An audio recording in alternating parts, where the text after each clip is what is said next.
apparently they're all watching and we're all on waited with bated breath to watch our show. Hey. Welcome, ladies and gentlemen, boys and girls. He says, this illustrious fellow in front of me is... I'm Dr. Mark. And I am Elmer, and we are Marc and Elmer's Psi. Piano Scene Investigations. And you've come to the right place. We have a friend here on the show. Now, I don't know if he's ever been on the show, but he's the oldest child that we have. I've had him for a long time since Tucson. He doesn't talk. Okay. He's a koala bear. Uh-huh. But his name is Misha. Misha. This is Misha. Nice to meet you, And I Misha. asked him if he wanted to be on the show. That was it? Like that. So I said, okay, we'll put you up there. Okay. Because, Dimitri the other ones are still and gone? Igor in Cyprus. Okay. Yeah, and Toki is just kind of hanging out with Aunt Oa right now. Cause wonderful. He's having a little bit of separation anxiety. But okay. Yeah, but Dimitri, maybe, I don't know, they haven't checked in, but maybe Dimitri and Igor will send a little video or something before they come back. Wonderful. I'm not really sure how long they're going to be gone, but it's a winter trip and a time for them to be together, down there. Exactly, and they might want to wait till the weather starts calming down. Supposedly, 80% of the country is going to be... I know. It's not going to calm down this weekend. It's not going to calm down this weekend, I know. So I hope you've all battened down the hatches and, and gathered your staples just in case we're all locked in for the, through the weekend. Yeah. So, but anyways, you've been watching our show. I'm sorry? I was going to say, today is January 23rd. Yes, it is. So, and this is going to be 0202. Yes. Okay, go ahead. January 23rd, 2026, and it is a Friday, folks. So not today. So usually we have these on Thursdays, but we've both been rather busy as of late. Do you so like this day at all? Or does it I'm work? sorry? Does this day work for you? Not always. Not always. On occasion, I have to, when... But it's kind of nice doing it today. Yeah. Because this is it. I'm going to go get a pedicure later and do some shopping for some cigars and get some groceries and stuff before the storm. Yeah. And it's going to be a lovely Friday. I love it. Well, anyways, like I said, you're at Marc Elmer'S Psi, and you know what the usual MO here is. Please, if you like our show, enjoy our company, and like the information we share with you, please go down below our video and like, comment, and subscribe. You could always use those. Now, if you are born today, like we said, January 23rd, 2026, Friday. Now, remember, we usually do this on Thursdays, but today is Friday. So, if you are born today, you share the same birthday as one Muzio Clementi. Muzio with a T. Muzio. Okay, Muzio Clementi. Yeah. 1752, born today. And he passed away on 1832. Yeah. He 80 was years old back in those days. Yeah. That's pretty old. That's pretty good, really. He did well. He came from Italy, competed with Mozart, Vienna. Oh, yeah.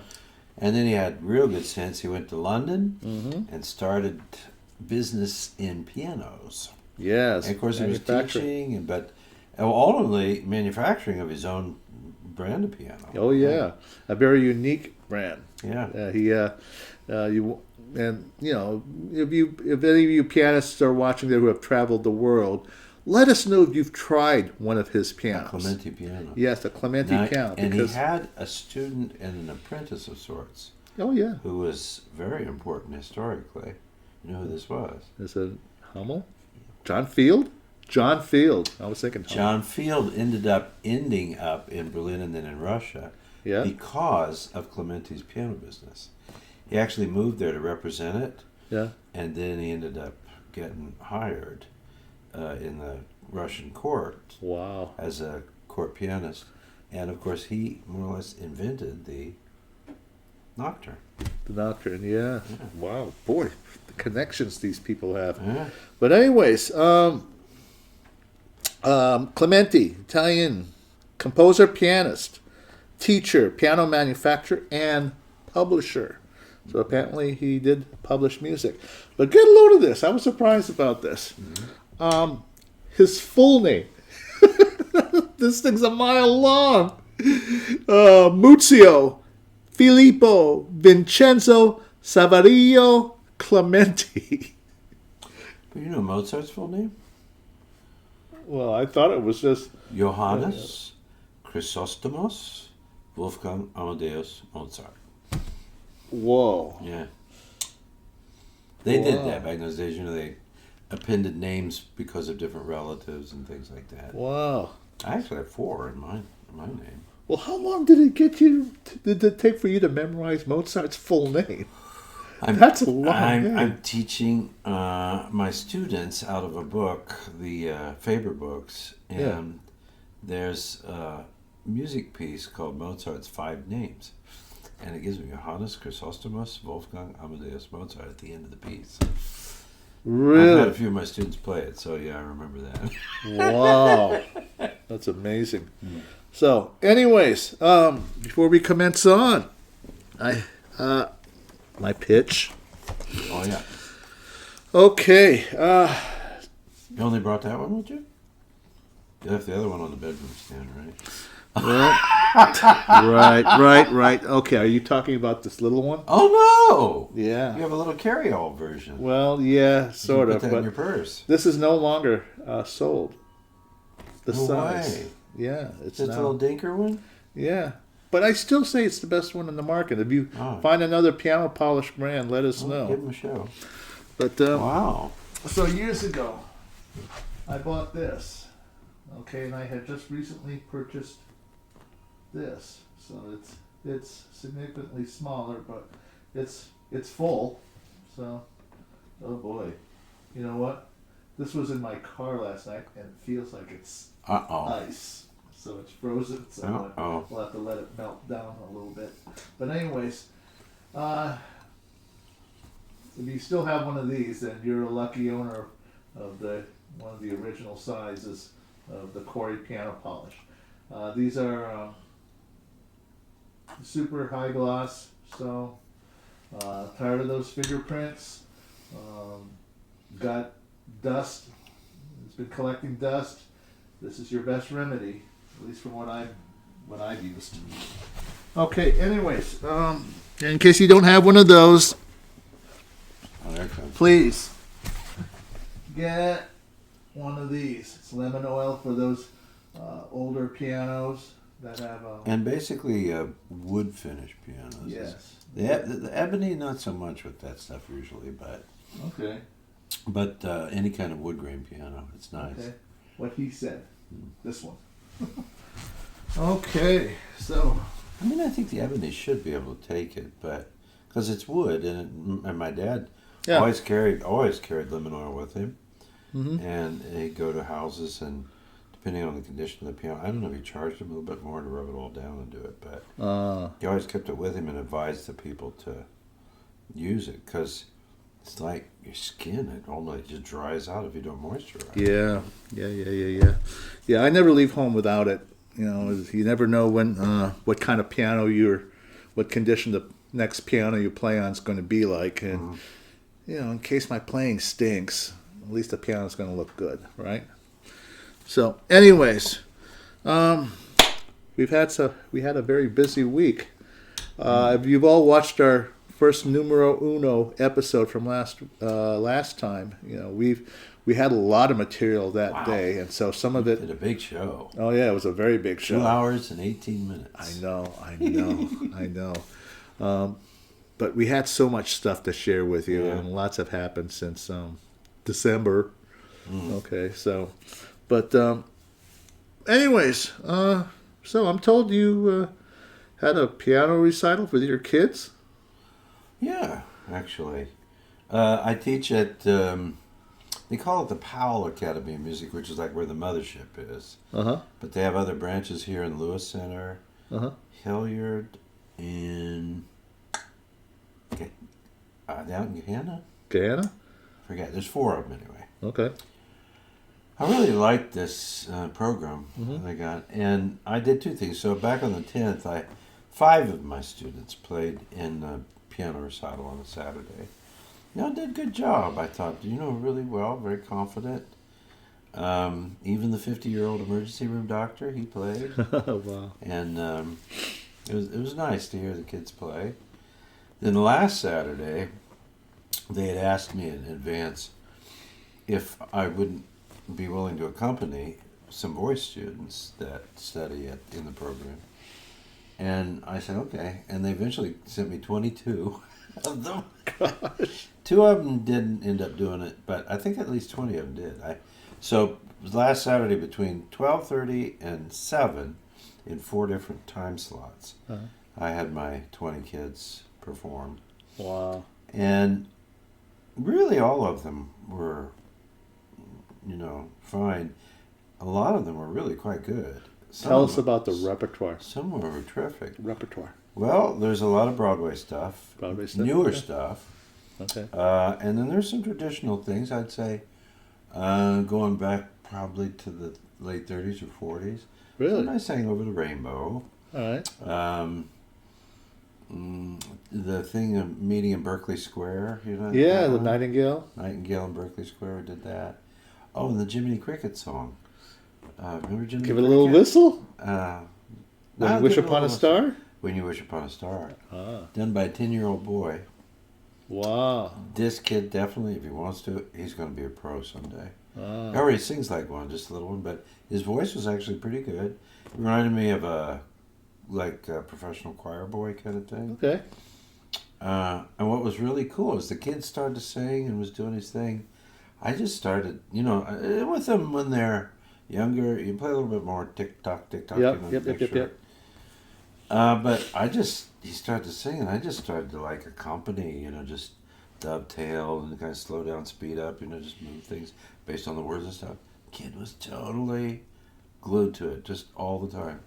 And then I'd dovetail when he had to come back to repeat something. And he wasn't less mature or less adept, and maybe it really has to be 1, 2, 3, 4. 1, 2, 3. Yeah. No, dee da da da dee. Yeah, and he took a breath and he started over again. Wow. And it was really quite good. Overall, I mean, the singing that they do, I just put a plug in them, I suppose, for the singing especially.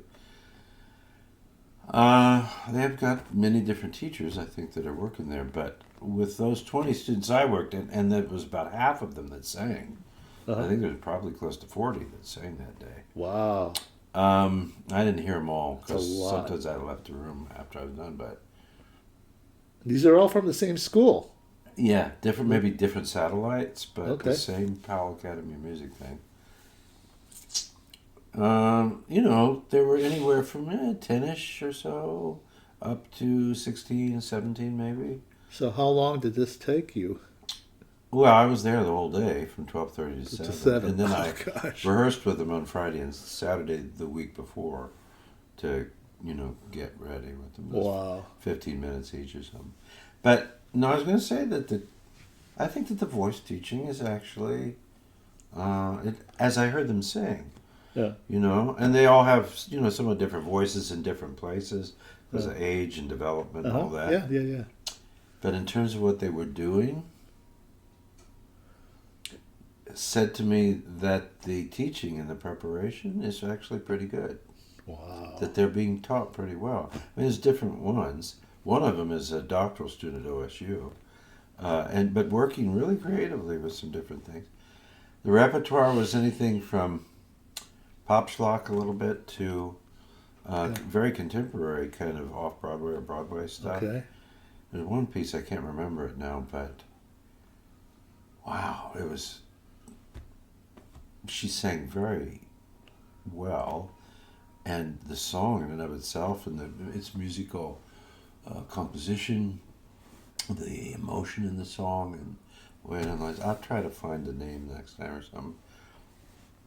It was like the pinnacle of everything in the whole program. Wow. Supremely good. I mean, do you know which show it was from? No, I don't. Okay. But wow. The song made me cry in the rehearsal. Wow. When I finally heard her sing it, and she sang with me and stuff, I said, I'm sorry, I'm an old guy and I'm very sensitive now. And I said, but it's so moving. It's such a beautiful song. Yeah. And I said, you did a really nice job with it, I was actually moved by it. So anyway, this is called where I specifically teach is the Lewis Center Academy of Music. The mothership for the whole 4 schools is called the Powell Academy of Music over there in Powell, Ohio. Okay. They got some good stuff going on. They teach everything. There's different instruments. The one session I didn't stay for a while was the electric guitar and stuff. Laura and I went out and got some late lunch and stuff. But and there's some drum teachers and things, And I've gotten to meet some of my colleagues a bit, and I hear them. Yeah. When I take a potty break or something, go down the hallway and listen and stuff. And they got some little itty bitty dinker ones. And they have 1 or 2 rooms where they have like special stuff up in the walls. It looks like a kindergarten space, And a couple of teachers that really focus on that. So, if you're in the Columbus area, greater Columbus area, I definitely look into it. Wow. So that's what was keeping me busy recently. A few other things, but January got off big bang. Big bang, I know. I made a little more money. Yeah, no kidding. Says, well, I've been busy putting the extra hours over at Bon Mar department store, so that's been quite an experience. Lately, has your girlfriend come over lately? Oh gosh. He and Kathleen Battle have a thing going on now. Not really. Not okay. Joking, he's just he's joking. She came in and listened to him playing a Puccini aria at the store. Yep, and so introduced herself. Yeah, that was a great story. Oh, that was something I'll remember. I would recognize. Well, I did. What was the opera? L'Elysée d'Amore. And then she goes, "Yeah, I sang that with Pavarotti way back then." Yeah. Oh, really? So who are you? I know. Yeah, the shock to my face. I mean, the system actually. Holy moly! Good for you. So, but anyways, I've been lately. Okay. The repertoire I decide to play at the department store, and some of you pianists who play out in public like that, whether it's at a Bon Mar department store or a restaurant or someplace, you have to, I gauge my listeners. Okay, what type of people come in, and some of them are regulars, some of them are not so regular, and so, anyways, lately, I've been hitting the classical repertoire a lot. Really? Yeah, a lot. And so, I'll play anything from Bach to some Mozart to minor pieces like Le Cuckoo by Decan. Oh, good for you. Some Clementi pieces. Lots of Chopin. You know this all off the top of your head? Yep. Wow. So, anyways. It's like a jukebox. But you forget some of these pieces I learned when I was like 10 years old. Yeah, but did you remember stuff? Fur-Elise. I mean, I use the books all the time now. So Fur-Elise is still the number 1 hit over at Bon Mar. So that one and the Ocean's 11 song. Oh. Yeah. Claire de Lune. Right. So Debussy. So anyways, the Fur-Elise and Claire de Lune are pretty much the top 2 contenders for the number 1 spot as most requested classical piece over at Bon Mar. But anyways, please gauge your listeners. You never know.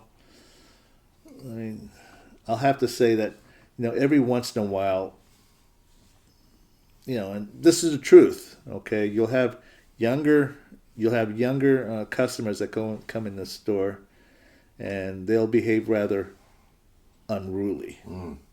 Okay, and really rude, as I've understood sometimes. So, anyways, when you have something like that, as a pianist at Bon Mar, I have to create the kind of environment that says, this is not a place that condones any kind of playground horseplay, Mm-hmm. so to speak.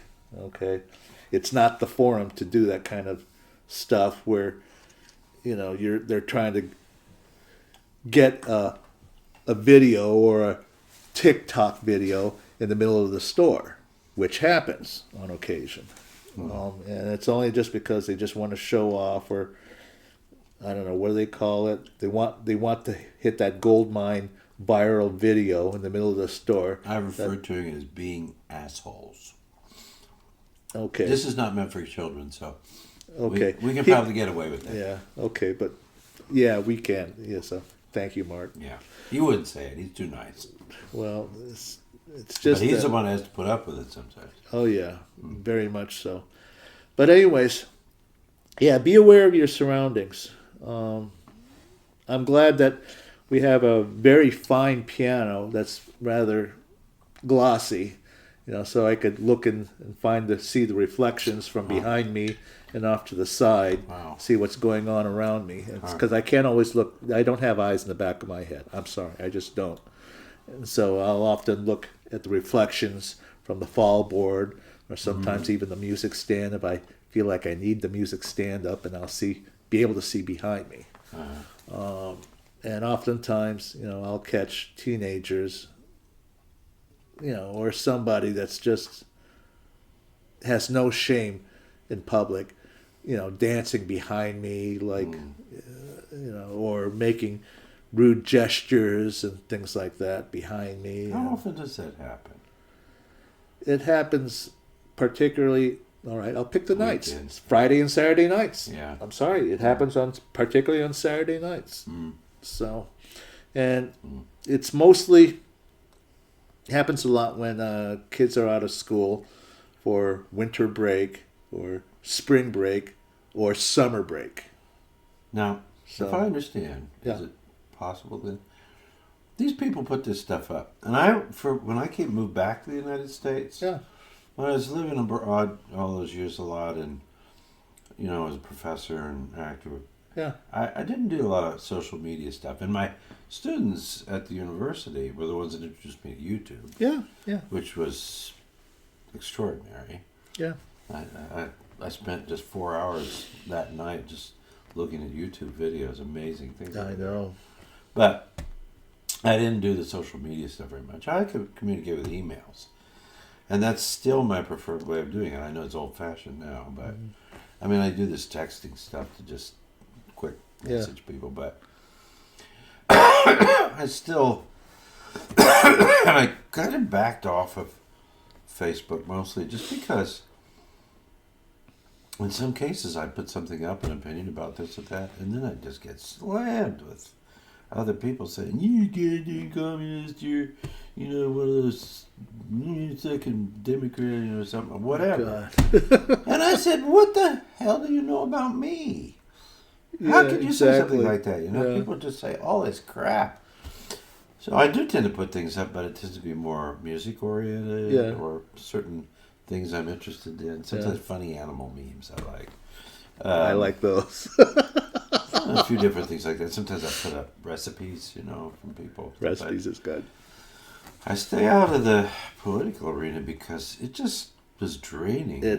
People would sometimes just say the nastiest crap, and I thought, "Who are you, and what do you know about me to say something like that? Like, you know me that well that you can say that?" So I don't do the social media stuff that much. But what was my point for saying this? It had something to do with... Oh, well, because of what I go through at the store. Oh, yeah. Stuff. So when people put this stuff up, if somebody else copies it, like from another thing, and as I understand, Laura puts up her opinions about things on social media sometimes, leaves it up for a little while, and then she removes it. Okay. She doesn't like to get caught up in there too long. Yeah. But some of this stuff isn't like once it's up there, out in the universe. Yeah. Which means that idiocy is permanently embedded in somebody else has shared something somewhere. Shared something, exactly. And God knows how much it could be passed along, because TikTok is just like, pass it along, pass the salt shaker along all the way down this, 10-mile long table. Yeah. think about that, because when I came, what I meant to say is when I came back, started just, getting back into America and exploring things and stuff. I got on Facebook. Because people said, well, you should do Facebook. I was stunned by some of the stuff people would put up there. It was like a public, private journal. Yeah. With photographs. Exactly. And I just... I mean, whatever happened is just like, your public face and your private one. Exactly. And even the private one, your friends know you in certain ways. Yeah. Your wife knows you in certain ways. Yep. Your spouse or lover. Or your kids know you in certain ways. Yeah. Your parents know you in certain ways. Uh-huh. But you're a different person to all those different people, right? Yep. When you put it up on Facebook... Everybody knows you're a dipshit, Yeah. And so there was a reason. That's my whole thing about me. And there was a reason why they came up with that. I don't know what you call it. But the kids used to use it all the time about 10, 15 years ago. And it was just 3 letters. TMI. Yeah. So if some of you forgot what that means, too much information. Yeah, so, Sometimes it's just like, really, Roger? Do you think everybody wants to know that's what happened to you yesterday? And should they really know about that stuff about you? So. No. Just, okay. Anyways. Okay. That's our. Are you ready for the show today? Media. Are you ready for the show today? I am. I am ready for the show today. Okay, people, fasten your seatbelts. We are ready to start this show. There we go. We are PSI's High Plains Thrifter. Yes, here we go, folks.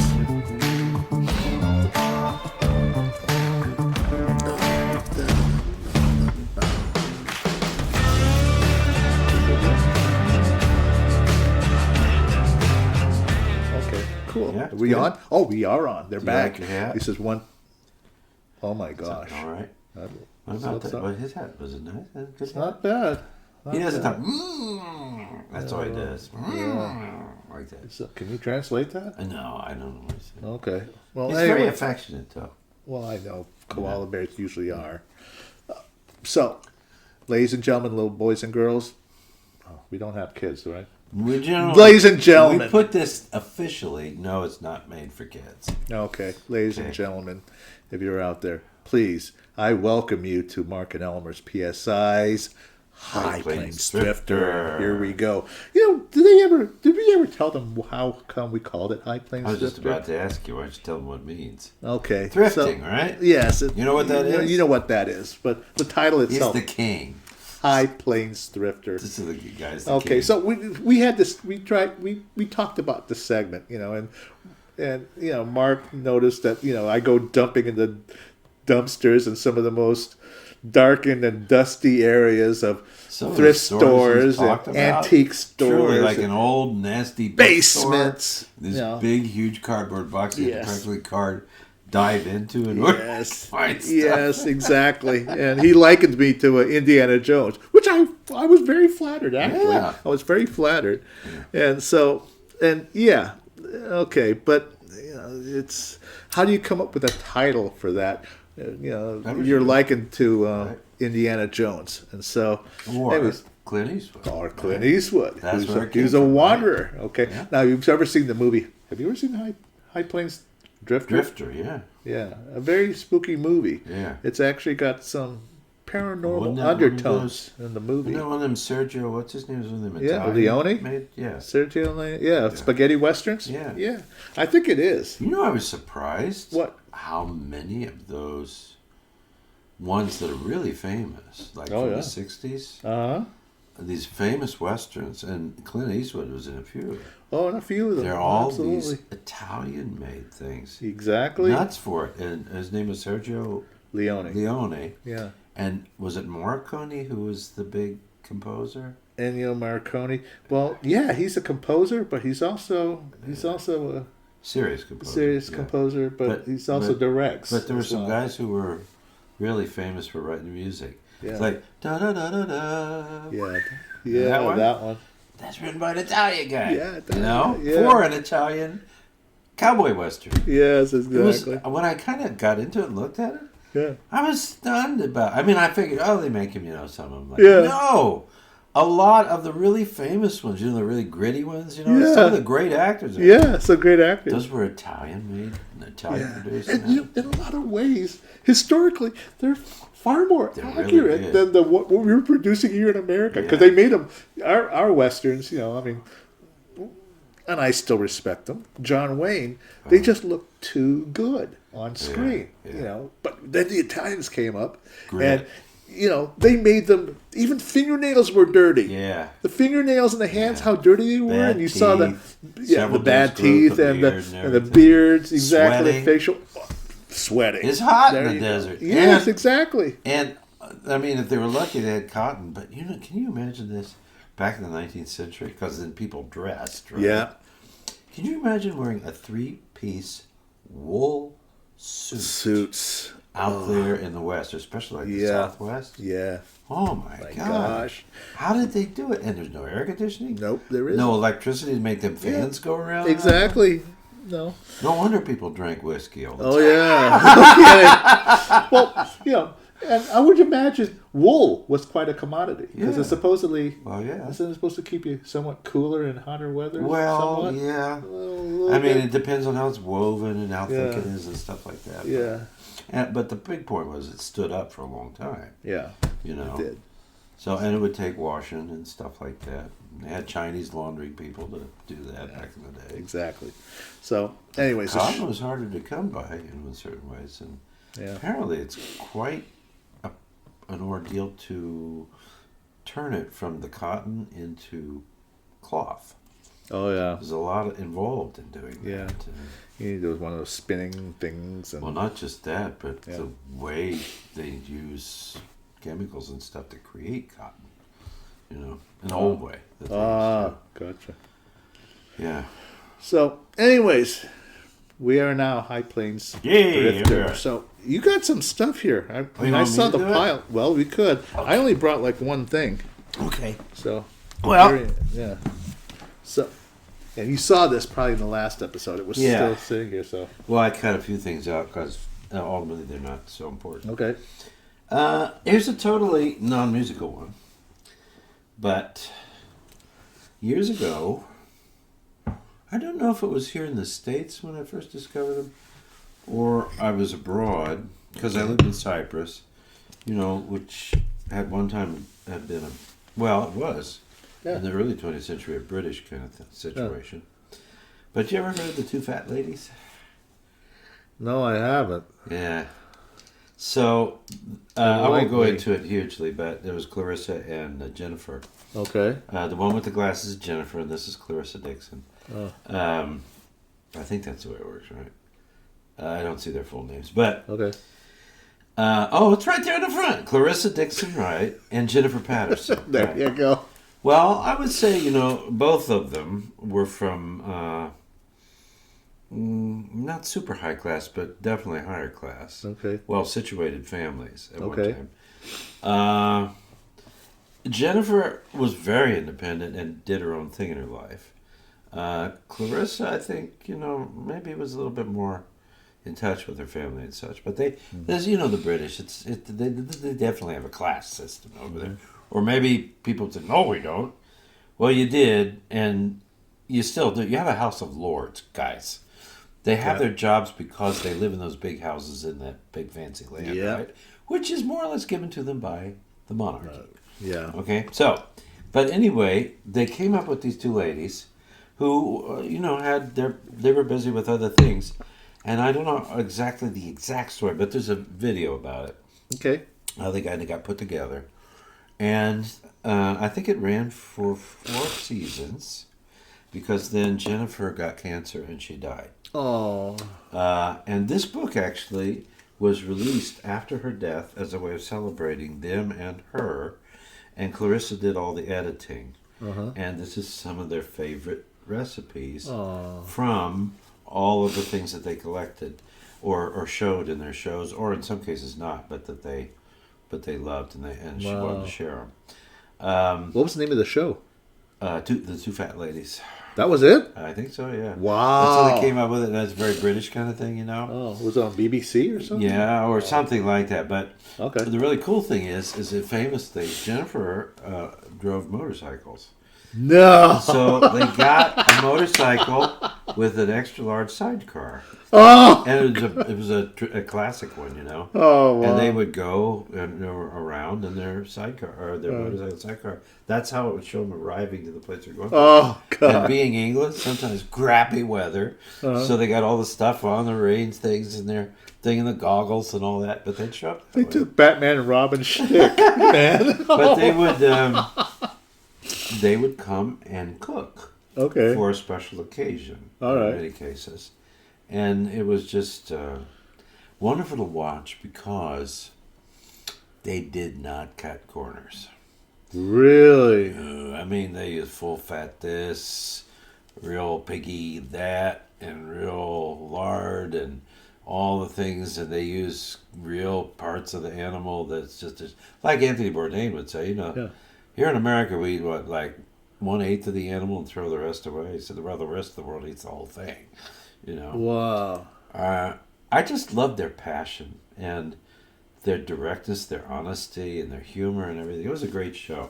But if you want to just show wow. it has nothing to do with music, but it does have to do with our shared passion for food. Mm-hmm. And I would say that at some point I'll probably pick a recipe out of there, and it'll show up on Witch and Kitchen.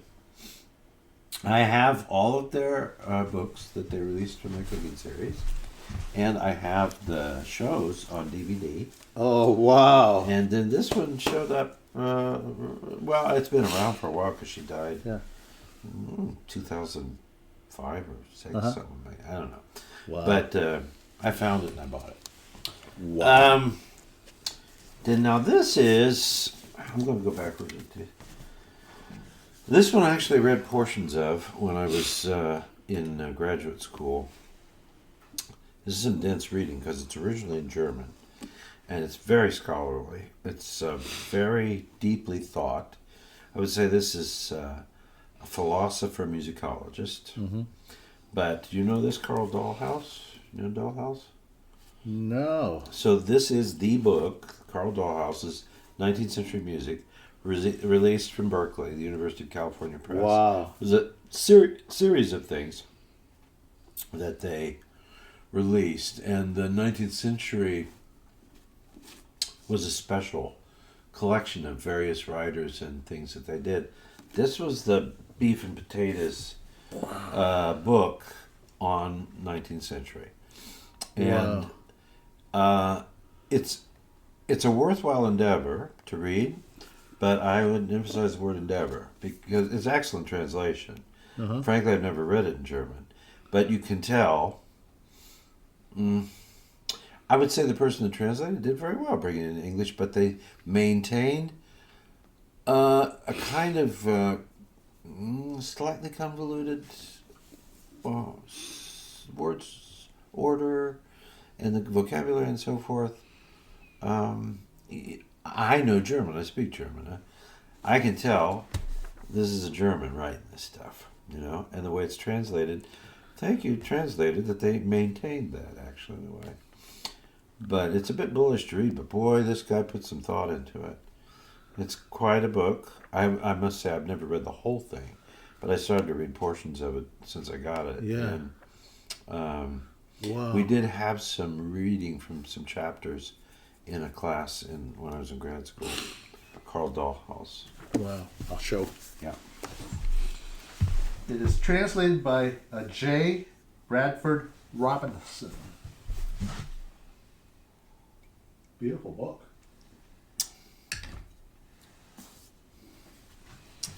It's part of the University of California, Berkeley Press. The next book I got it from thrift books. You know, I buy from thrift books a lot. Since I discovered them, I don't know how it was, but they're from Texas. And they're one of the literary elite members which is like way up there. And what it mostly means is I spend a lot of money every year. But I never paid that much. For example, I don't know if that's what I paid. Okay. But it was somewhere in that region. Maybe, all right. Maybe it's a little more than that. But this was probably the new price years ago. I've heard the name Oliver Perch is Bavarian. That's a very Bavarian name. Apparently worked for the radio and TV, and he did a music show, I guess, on the radio. Wrote for the Bavarian television, but he's been a writer for some time. I don't know these, but they call them the Hangman's Daughter series. Hangman's Daughter series. Yeah, sold 500,000 copies in English now. Wow. Born in 1970, so he's up there now, be mid-50s. But lives in Munich. But this is interesting because Ludwig, what this is about, is Ludwig II, who was the king of Bavaria. Bavaria, yeah. Who was the great savior of Richard Wagner. Loved his music and everything. He became king very young. His father died, and I think he came in at 18, 19. Wow. Or that is 22 young. or something like that. Got going. He's a very smart boy, and it's made a huge study of architecture and various things. He's well educated, as these people would have been. This is from, I don't know when he exactly was born, but let's say mid-19th century until the end of it or something like that. He's famous for having built those fairy tale castles in southern Germany. Neuschwanstein is the one that's like in Chitty Chitty Bang Bang when they go. Wow. Stuff like that. Okay. And there's 3 others, Schloss Linderhof, and then I forget the other one. But anyway, this is a fictional book.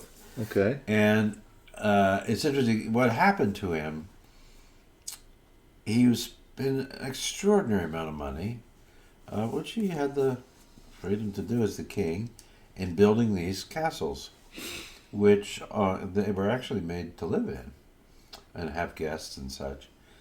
And now, of course, they're one of Bavaria's great tourist attractions that makes a lot of money every year. Millions and millions and millions of dollars. But at the time, his government in Bavaria was getting teed off because everything was costing so much. And eventually he was deposed.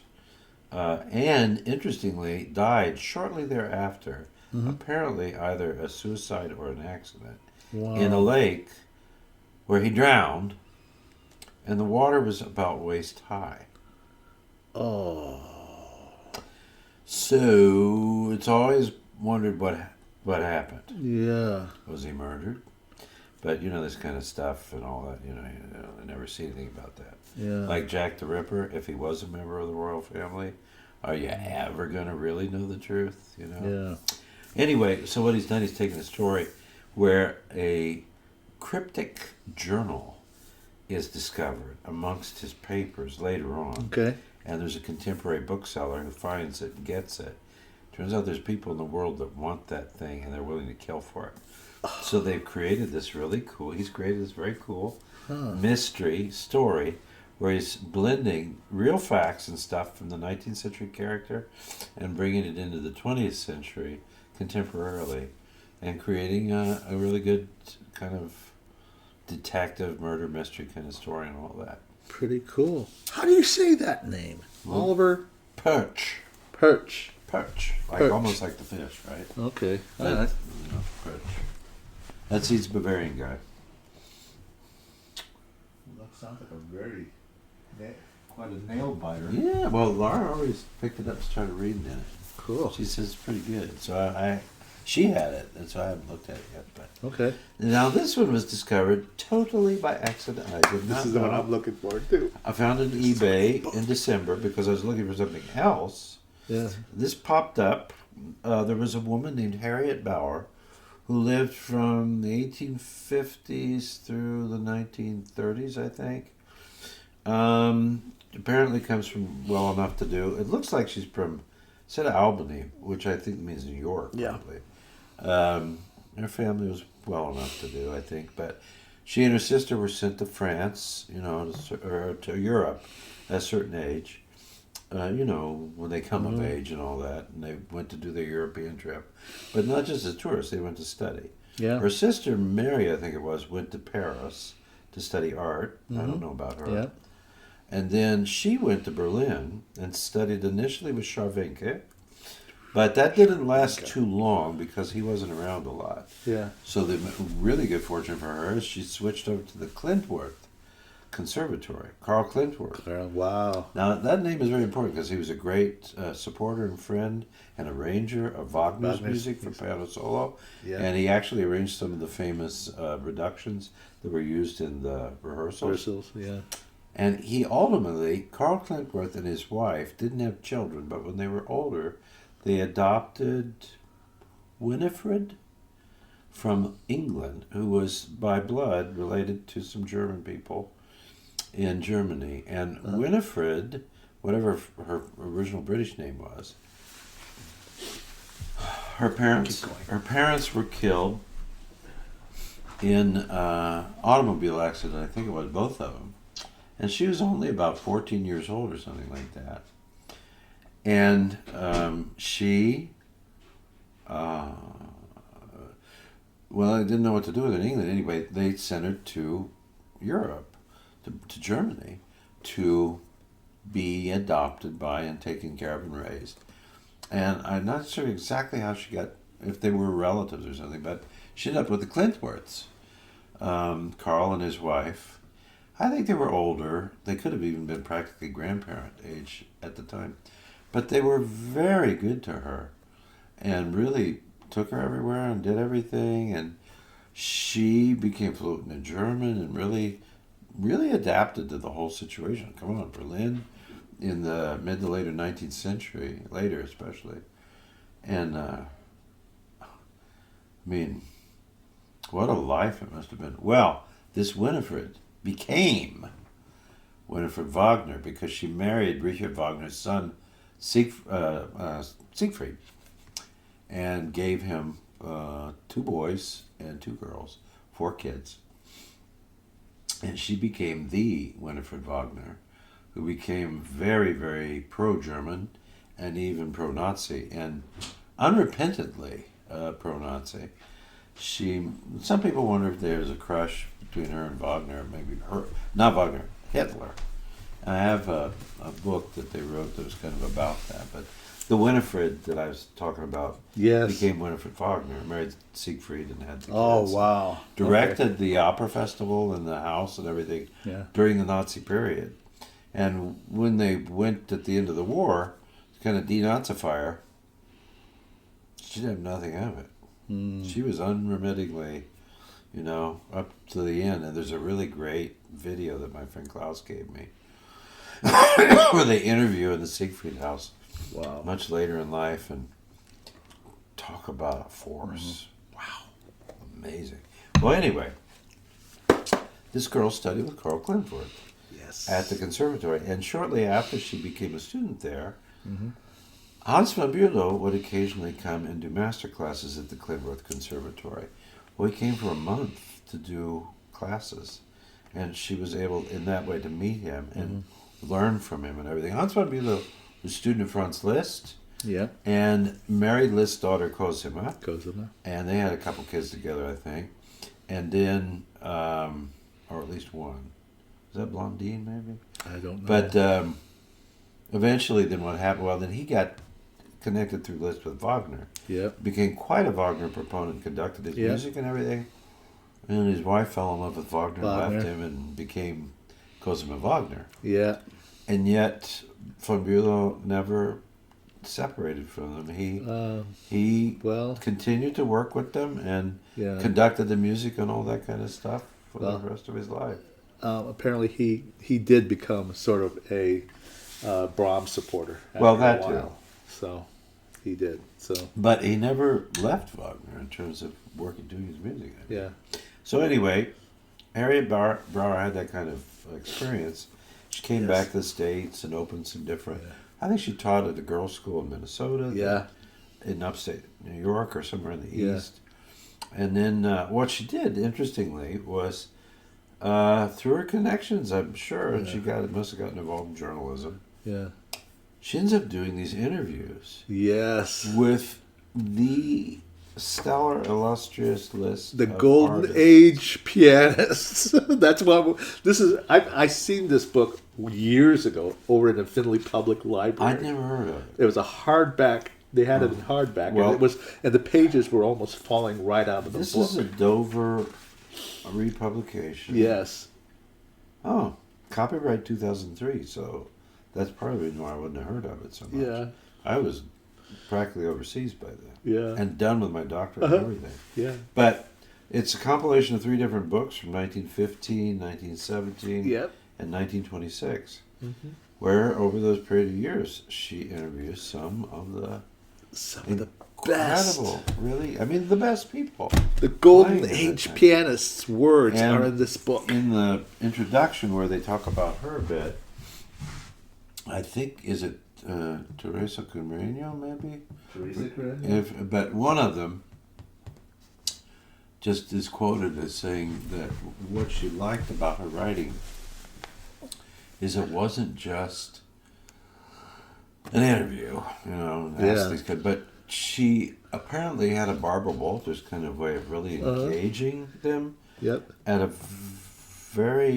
level that opened up a kind of intimacy of sharing and thinking about things, and a kind of honesty that you wouldn't necessarily see in print all the time.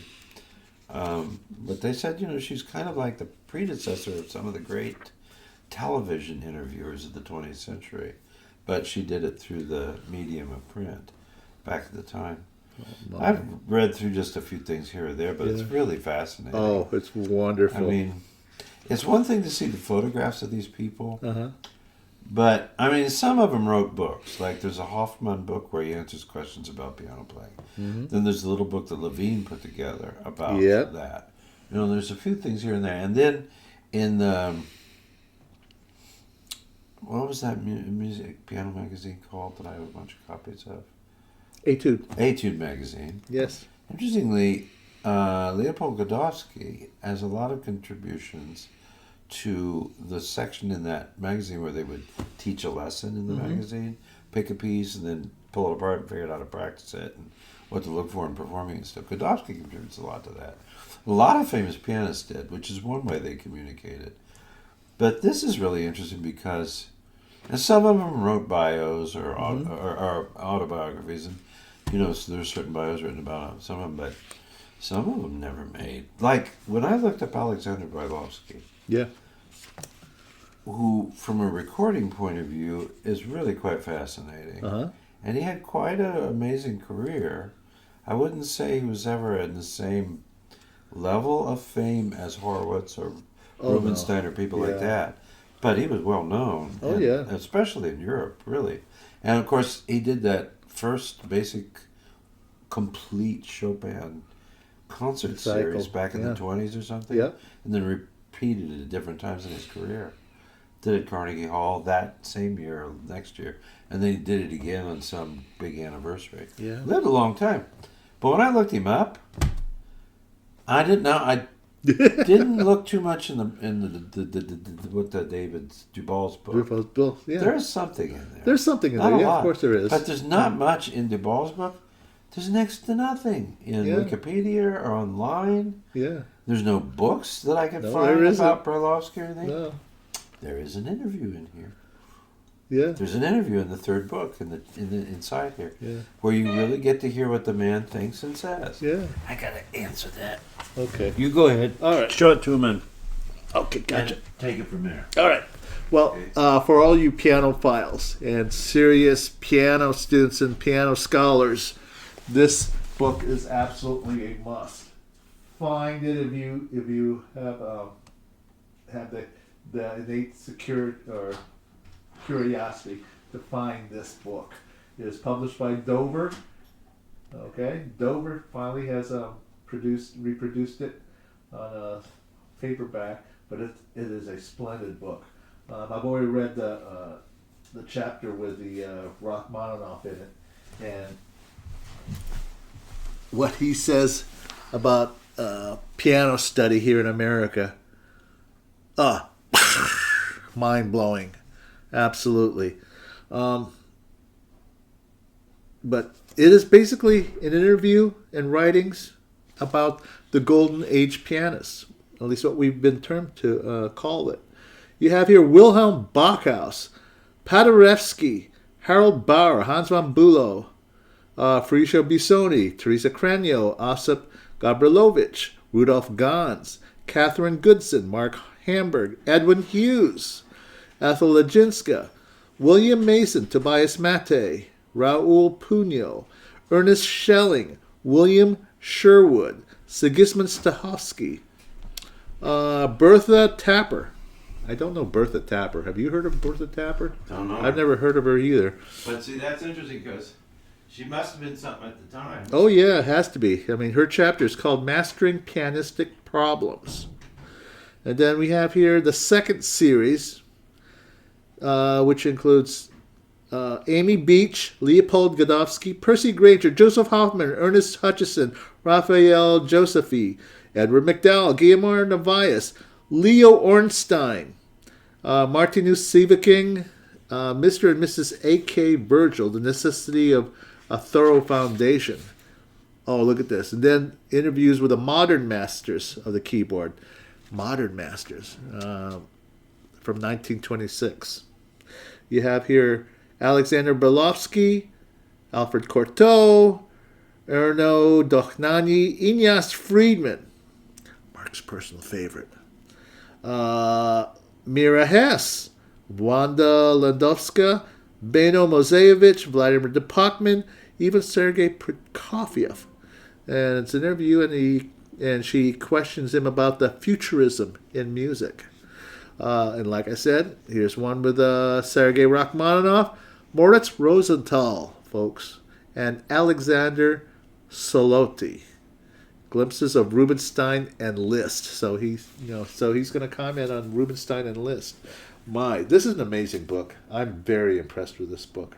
But like I said, I remember reading this in hardback over at the Findlay Public Library. I don't know if the book's still there. I highly doubt it.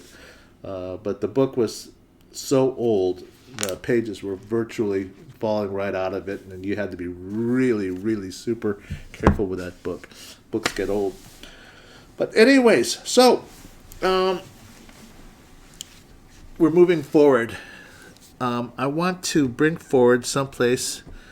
I visited the Upper Arlington Public Library a couple weeks ago. I was in between piano lessons, and I just made a quick stop, just to look around, use the restroom, see what they have. And in the CD collections they have for clearance over there, I found this CD. Mark, tell me if you've heard of this. The International Festival Institute at Round Top. A Festival Hill commemorative recording of the Beethoven Piano Concerto No. 4, the Tchaikovsky Piano Concerto. The piano soloist is James Dick. Oh, I know James Dick's name. The orchestra is the Texas Festival Orchestra and is conducted by Heiichiro Oyama. It was recorded at the Festival Hill June 10th and June 30th, 1990. Is that in Texas? This is in Texas. Never heard of it, though. Yeah, either have I. But you've heard of James Dick. I know the name James Dick, yeah. Okay. He's a pianist, right? Yeah, he is a pianist. Yeah, I know him somehow in the piano room. Okay, but first impressions. Yeah? Take a good look at it. First impressions. I'm just curious. I like the repertoire. Yeah. Nice building. Yeah, I very kind of nice. figured with the name it was a British thing. Yeah, I would have thought The too. building looks like you could see it in 19th century Britain. Yep. So he's a pianist in both of them, presumably. Yeah. Wow. Back in the 90s. Yep. And the town is called Round Top, Texas. Round Top, Texas, exactly. Good for them. Yeah, so anyways, the Beethoven Concerto and the Tchaikovsky Concerto, they Fourth were... concerto. I'm sorry? The fourth, fourth, which yeah. is my favorite of all of them. Yes. They were both recorded at Festival Hill on June 10th and June 30th, 1990. Wow. And so, well, I didn't know any of these people. Okay, I didn't know what the International Festival Institute at Round Top was. I had zero knowledge of what the CD was all about. I just looked at it and, forgive my lack of my ignorance on this part, but I thought this was a sort of one of those discount outlet type CDs. Uh-huh. And when I did more study on this thing, when I did more studying and looking into investigating this CD, you'll be surprised at some of the information I found out about this place. Really? Oh my God! This is what. All right, you talk about iceberg. Yeah, that's what I'm thinking too. The underbelly of iceberg. There's a big pimple somewhere under the water. Yeah, exactly. Oh my God! We're gonna pop this sucker open. Yes, and boy, did we ever! Holy moly! Okay, James Dick, the pianist, on here. Now, I Googled it, okay, and there is hardly any information on, biographical information on this guy. So I had to basically speculate on his birthday, okay, and so forgive me, folks, if for the inaccuracy of this, and Mr. James Dick, Maestro, please forgive me if I get any of this wrong. So your birthday is on June 5th. That much I know of. The year he was born, not so sure. So there's a question mark. I'm thinking, judging from the information I was able to find, I think it's somewhere within 1940. Whoa. 1940. He was born and raised in a place nearby Hutchinson, Kansas. Yeah. He is a farm boy. Yeah. Father was a mechanic. His specialty was working on Chryslers. Mom was a stenographer. They both lived a very simple life out in the farm. Mom played the piano. Dad sings. My first university teacher, who I started with when I was a teenager, Dr. Robert Wynn, he was from Hayes, Kansas. Hayes, Kansas? He was a Kansas boy. Oh, wow. Scottish family came from it. Amazing. Yeah. So, have you heard of Hutchinson? Yep. Kansas? Okay, well, anyways, that's where... I kind of know Kansas because I drove back and forth through there a lot. Okay. When I was going out to Colorado and coming back to Ohio. So, apparently, this guy has received a scholarship to study at the University of Texas in Austin. The pianist there he studied with was, if I could find it among my scratchings here,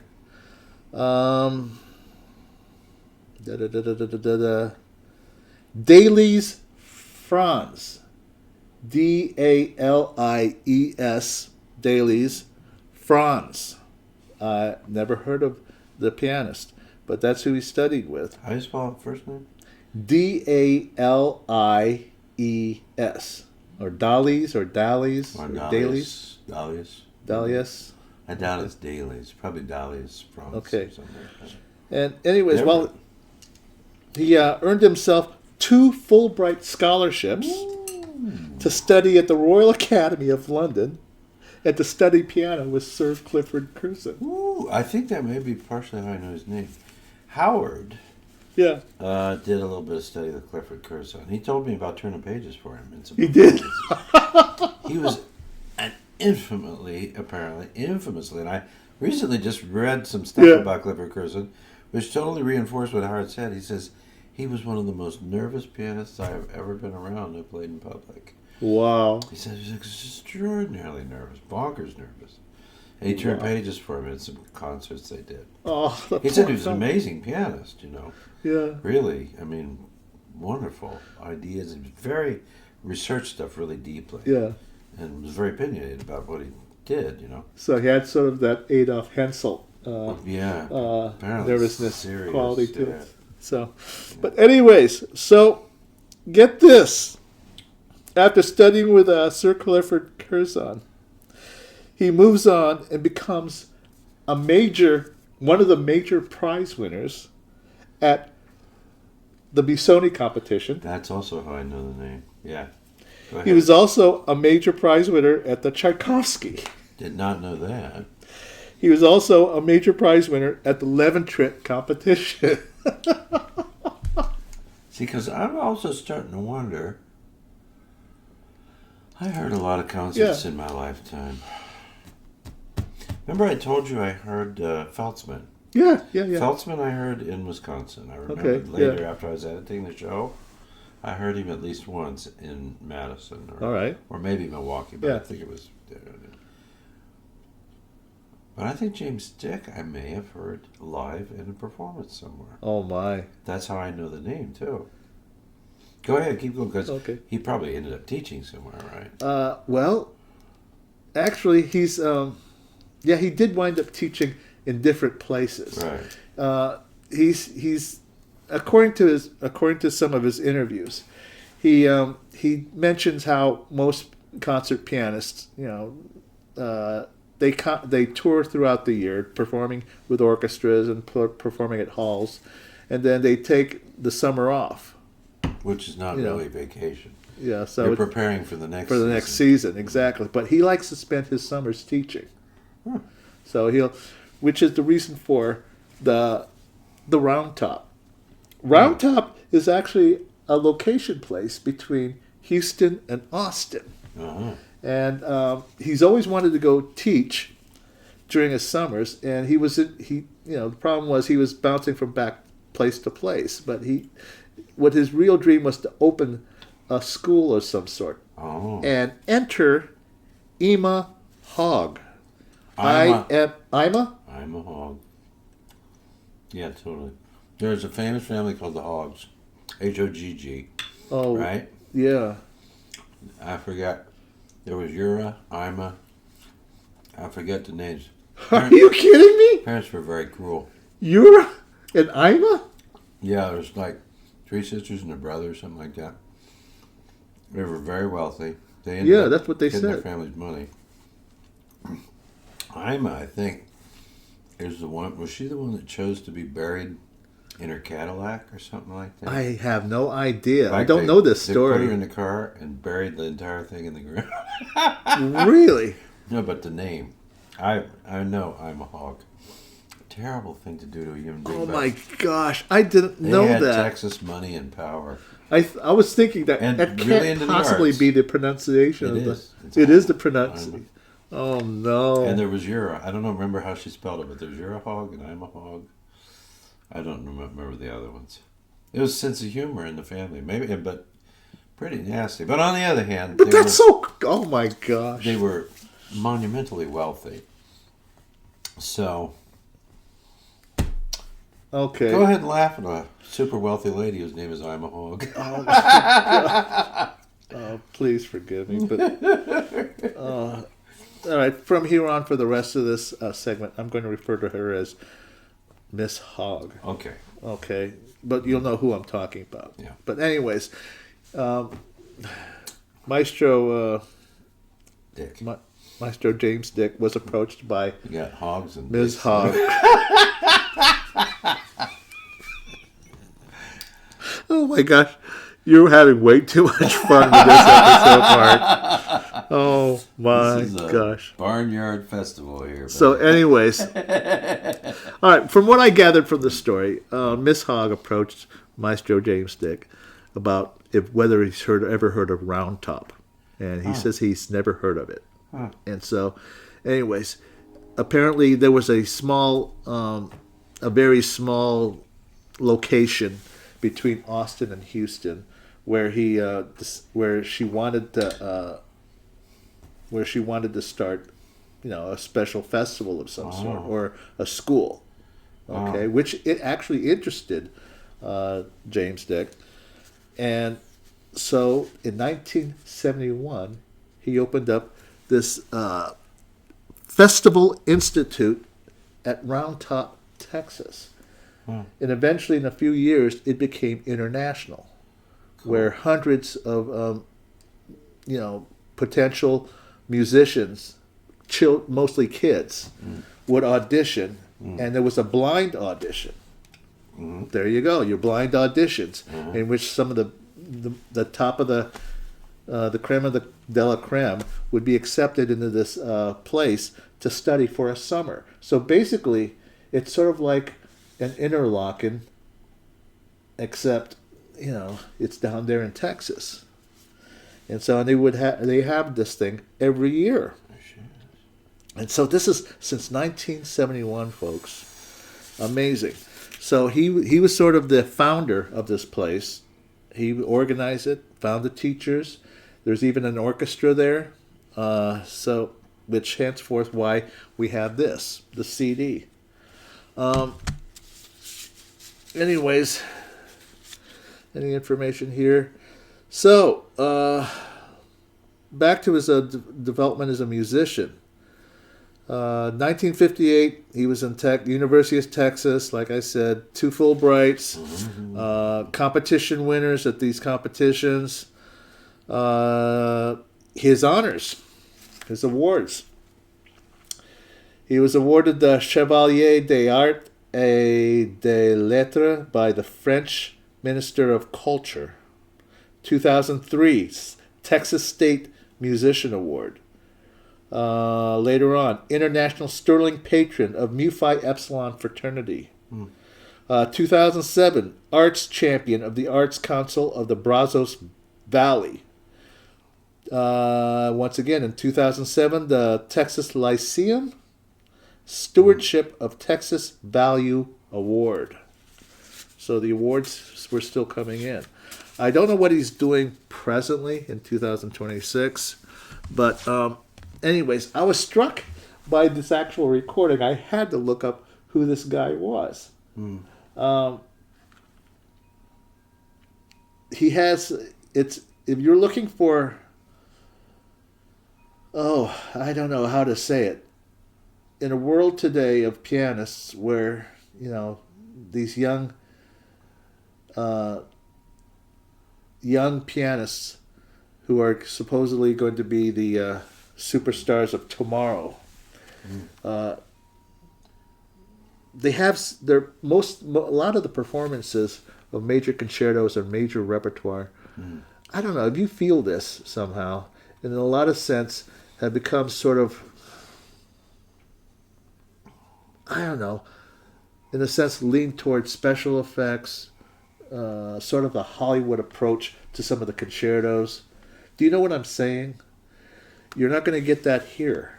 He's a very honest musician, and it's a very sincere approach to some of these works that have been abused throughout decades. Yeah. Particularly in the Tchaikovsky concerto. Yeah. You will not get the opening. Da da da dum, yum, da da da dum, yum, da da da dum, dum dum dum, boom, boom, boom. It is not that. It is not that.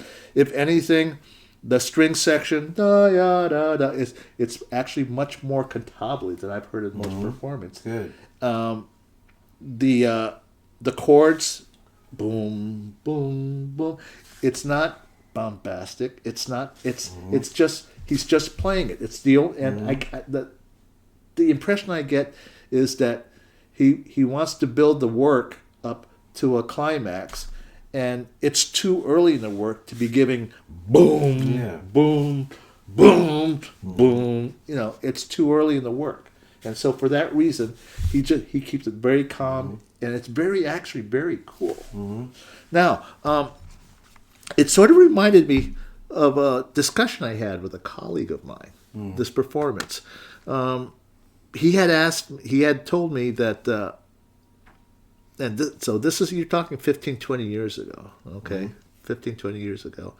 Probably somewhere around the time when this was recorded, that the archives over at the Russian music schools had recently released, not recently today, but you're talking 20 or so years ago, had released photocopies of the original version of the Tchaikovsky concerto. And it's nothing like the final version that eventually was premiered in Boston. by Hans von Bülow. It's nothing like that.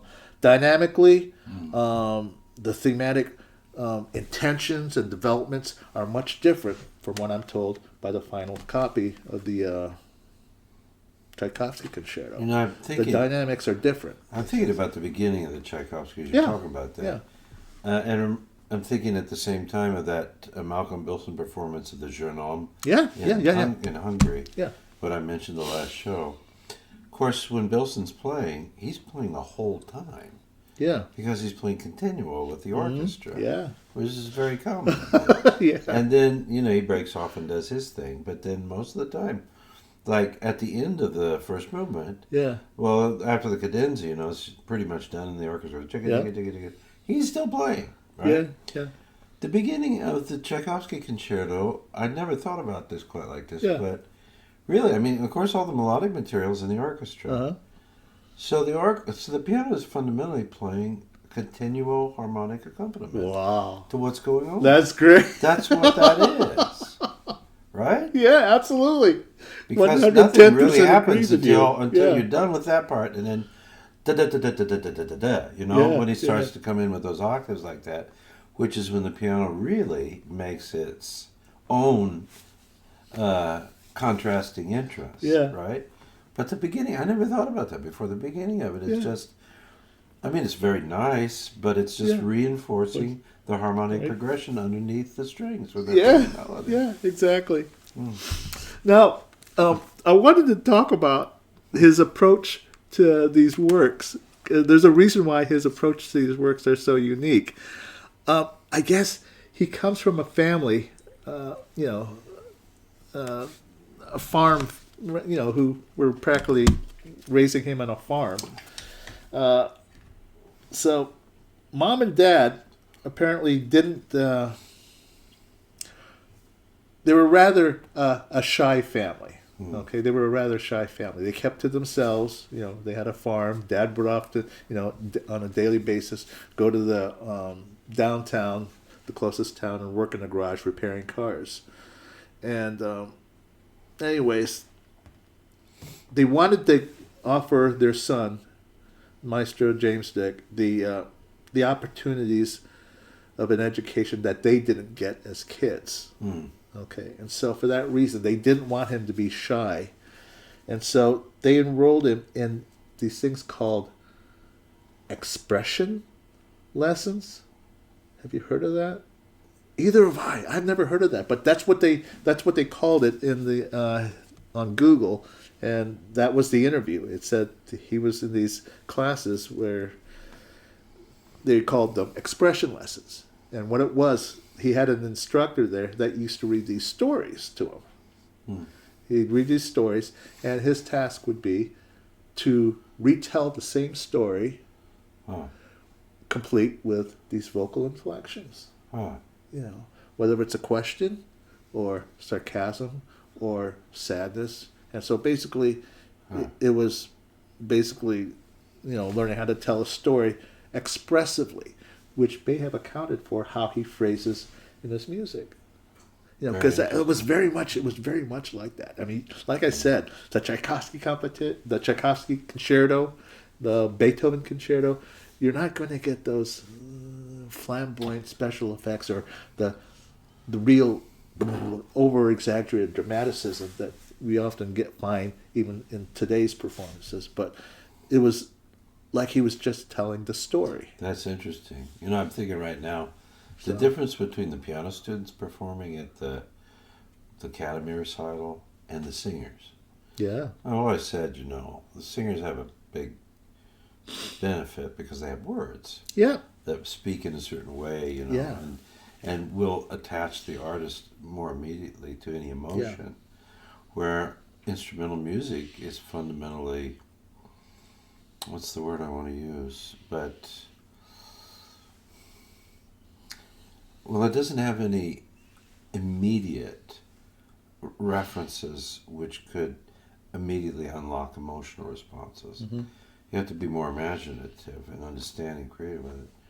I think it's a very good idea. Yeah. To teach, especially instrumentalists. Yeah. the singer's already got it going for him because they have words and stuff. Right. And so many of the songs, of course, the girls sang in that concert. Yeah. They're love songs or something. Yes, exactly. But yeah, because I find that most of the time, since they're younger, they don't have a lot of experience with life yet. Right. The thing I find missing is the emotional content or sharing that could come through the music. Yeah. I mean, there's always the technical concerns. I mean, pianists have to think about that, right? Yeah. And do that kind of thing. So you can play Beethoven like a machine. Yeah. But really great Beethoven playing. I mean, Beethoven wore his heart on his sleeve, his soul on his sleeve. Yeah. And the greatest performers are able to bring that off in the music, And yet he can also be played like a machine, Yeah. Just showy bravura. Absolutely. Kind of stuff. I mean, I hear sometimes the crap played out of the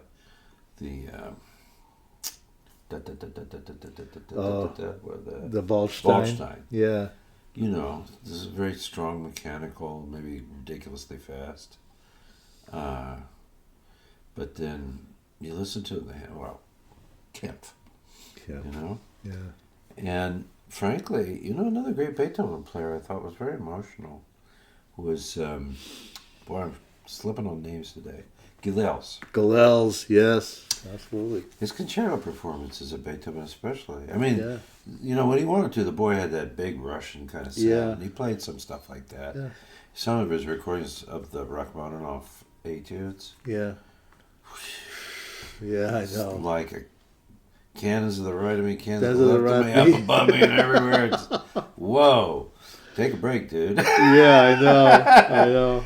But, he had that tendency. Yeah, well, I read some stuff about that. That was a very specific pedagogical style that was arising, especially at the time of and after the Second World War, to create a new Soviet pianism. I know what it was about. Yeah. What the context of it. To create a new Soviet pianism. It's an interview I heard on the undertone or bitone or what tone? Tone bass? Tone bass. Yeah.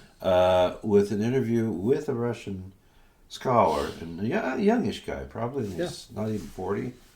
They were talking about stuff, and he was talking about the history of that. It was very interesting, because he said, then Van Cliburn shows up in 1958 at the first one. Yeah. And his mother studied with who? Really famous teacher.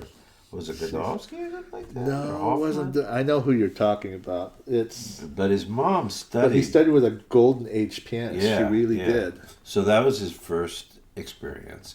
And as far as I know, she was his piano teacher until he went to Juilliard. Yeah. Then he studied with Rosina. Yeah.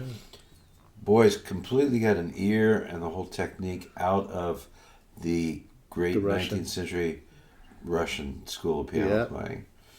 And the interesting thing that they talk about in the interview, I will definitely look this up and put it up on the screen because it's very interesting. Oh, yeah. Historically, and the guy talks very knowledgeably about it. Because it's, to be honest, it's one of those things I'm not crazy about with Ashkenazis playing. Yeah, yeah. I mean, good God, they can play. And it's like machine-like and powerful and all that. But then you listen to the old guys, Rachmaninoff himself, right? Yeah.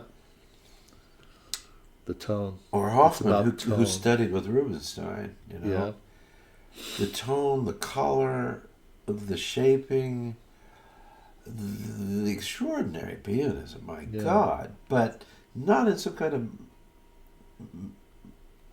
steel-like, mechanical way.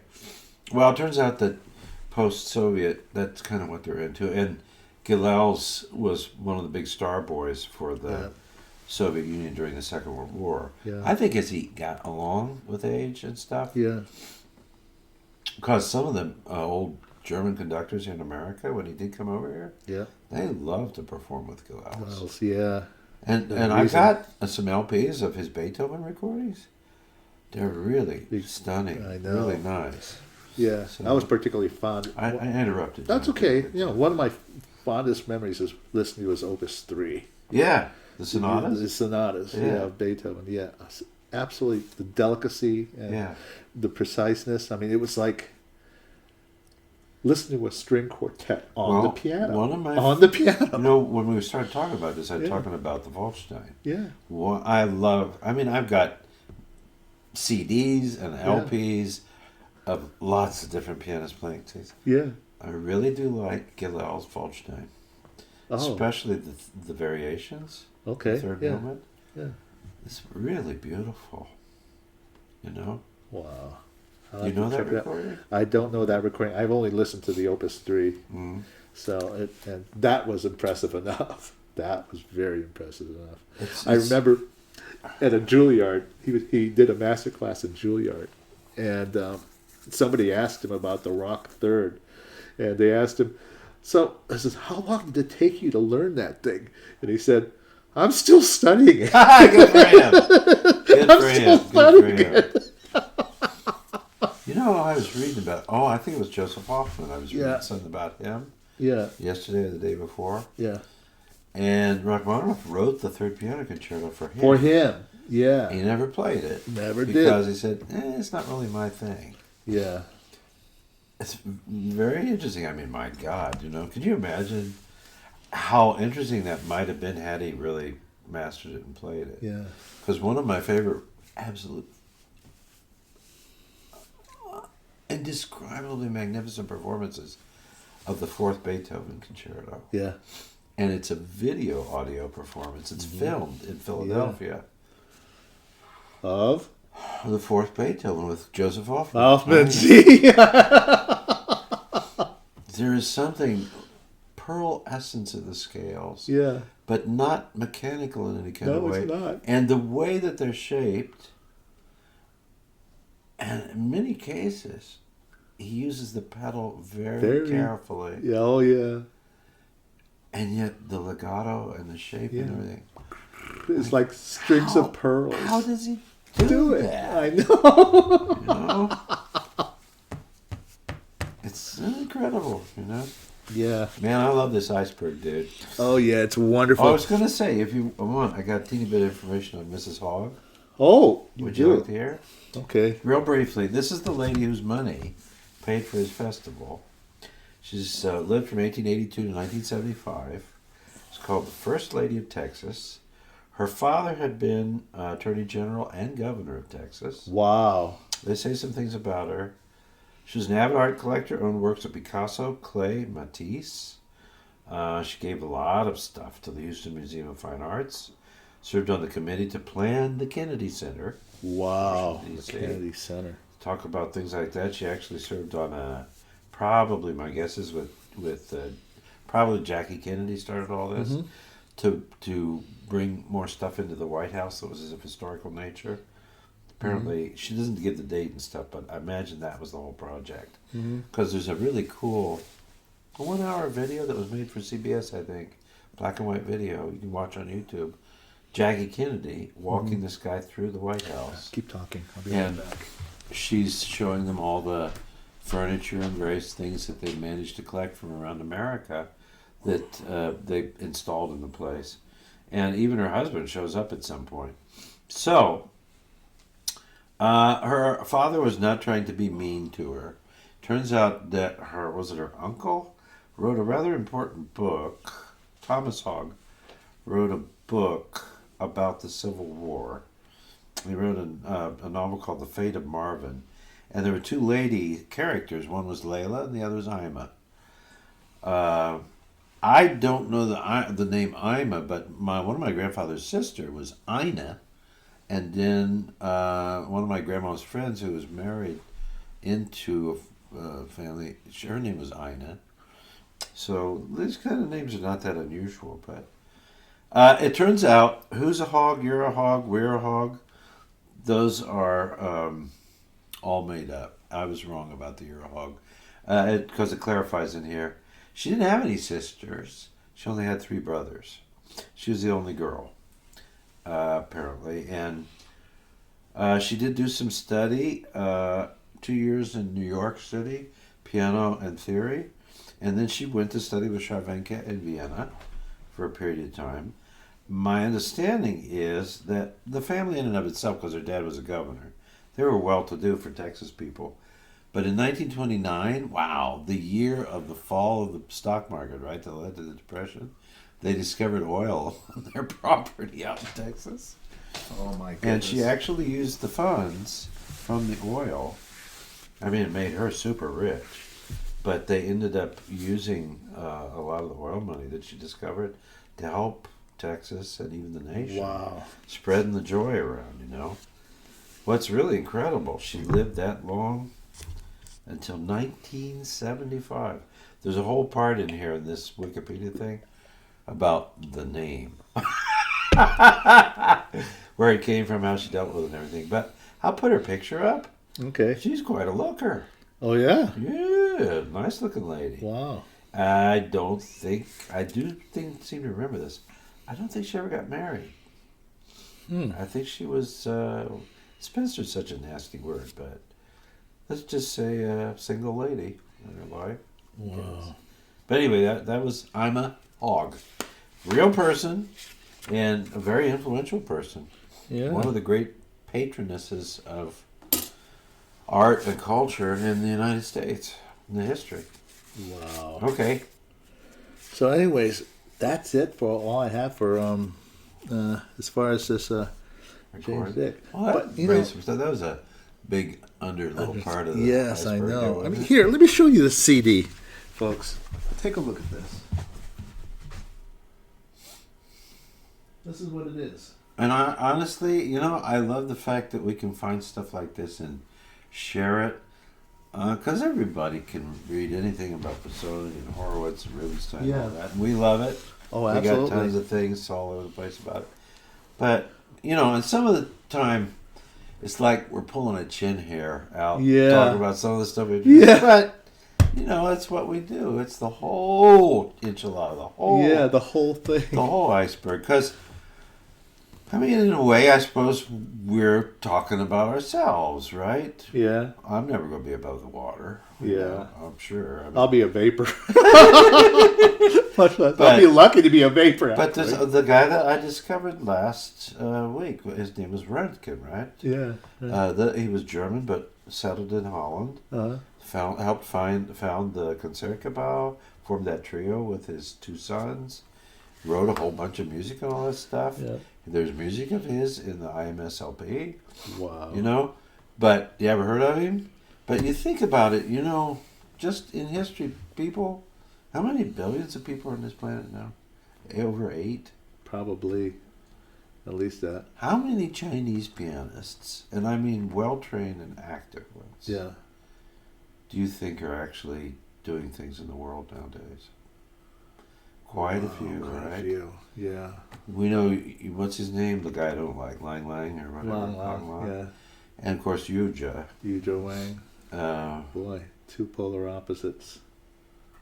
You know, I'm sure there's some others, and there's some professors here and there and all this, but how many active? Because I know it's changing now. The culture is changing a little bit, but they became, if you pardon me for saying, it's just a historical kind of thing, but Yeah. China became the post-Second World War and even later 20th century new Jewish music community. You know, from the late 19th century and into the early 20th century. I mean, when you look at all of them, from Eastern Europe and Odessa, especially the violinists, mostly Jewish people. Why? Well, because there were some wealthy ones, you know, that did this, but fundamentally they were always, you know, kind of kept at a distance. I'm talking about mostly in Europe, right? Right. And then, of course, Rubinstein talks about the pogroms by the Cossacks in his town in Łódź when he was a young kid in Poland. Yeah. You know, the arts was one way to survive. Yeah, exactly. And music was a big one. You know? Oh, yeah, music was a very big one. all the pain and the history and everything of those people could be put into expression in the music. Yeah. You know? I mean, imagine. I mean, Menowin talks about it in an interview about when, you know, the German Nazi party was coming out and collecting people. And he says, you know, he'd walk to his lessons at night and everywhere he could hear children working on their instruments and crying because their parents were desperate to get them to master the instrument so they wouldn't have to be imprisoned in a camp. Right. Because they needed musicians. Menon was an American citizen, of course, but he grew up in Europe, with all that stuff. Yeah, and so... So, and then I think what happened is after Mao... Yeah, after... I mean, that was a bad time. Actually, there was a Chinese professor who came to Wittenberg years ago when I was there, and she was now a professor teaching piano in China. But she'd been in one of Mao's camps for 10 years. Yeah. They put them away. If you wore glasses, you got put in one of those camps. Yeah. Because they figured you were an intellectual. Yeah. But then all that crap finally went away and everything. And I think, China, I'm not defending them entirely, but just understandably, culture, trying to establish themselves. They're doing pretty damn well lately. Oh, yeah. Well, I'll tell you. Everything in the world. I remember watching one of the earlier Van Cliburn competitions on PBS when I was still in high school, I think. And this is the one where what's his name? Michel Schub. Andre Michel Schub. Yeah. He actually took the gold. Yes. Santiago Rodriguez and pianist Liris tied for silver. Yeah. The third place, I'm not sure. I think it was.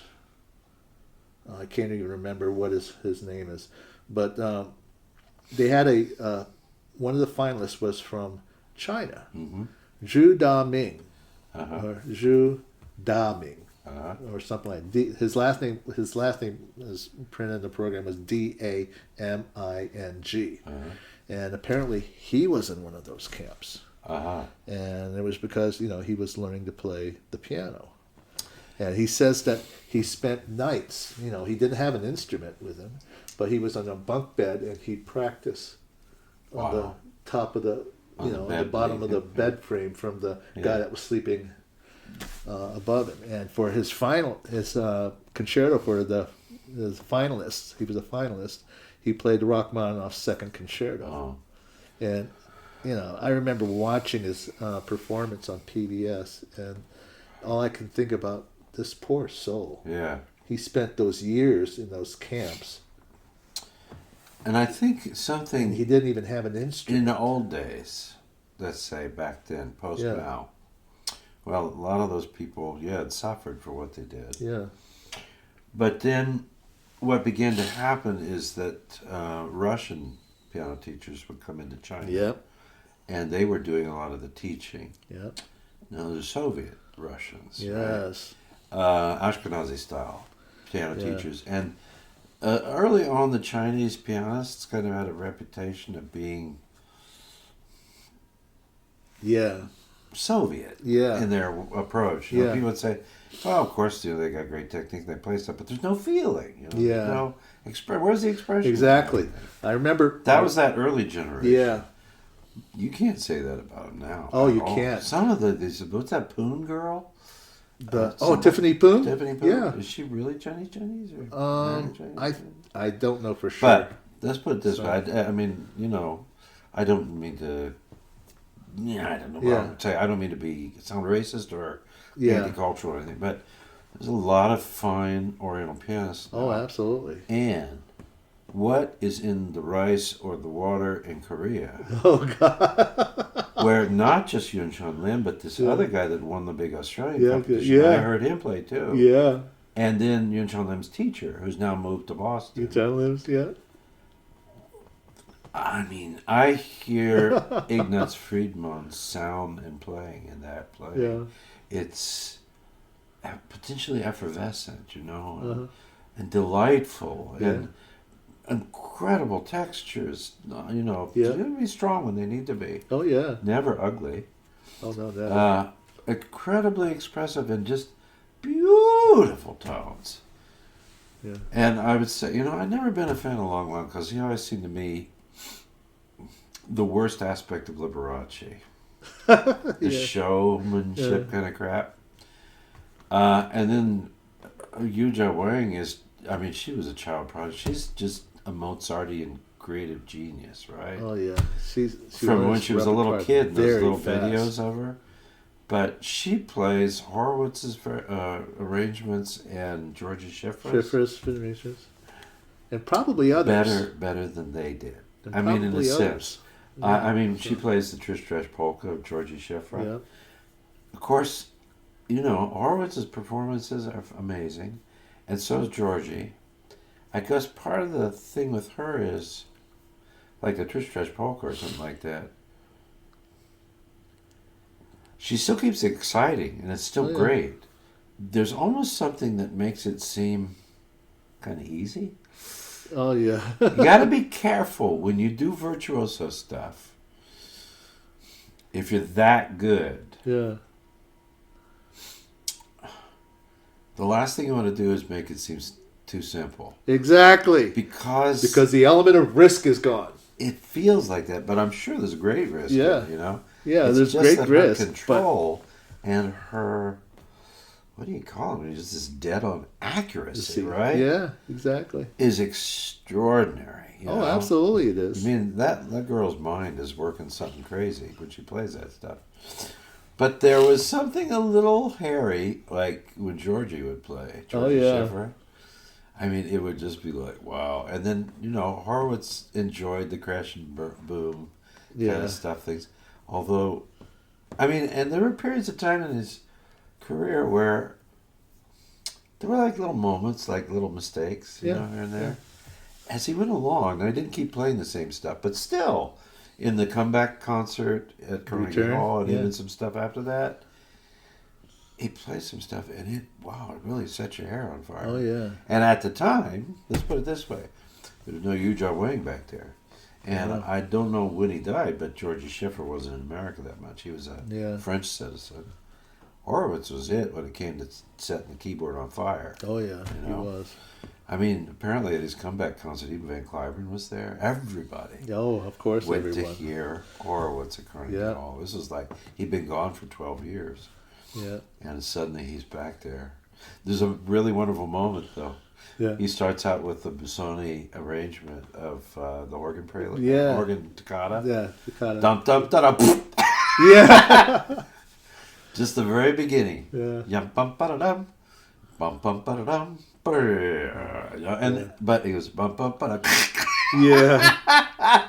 And then then that Horowitz thing, and then just from then on, it's fabulous, and the whole rest of the concert is fabulous.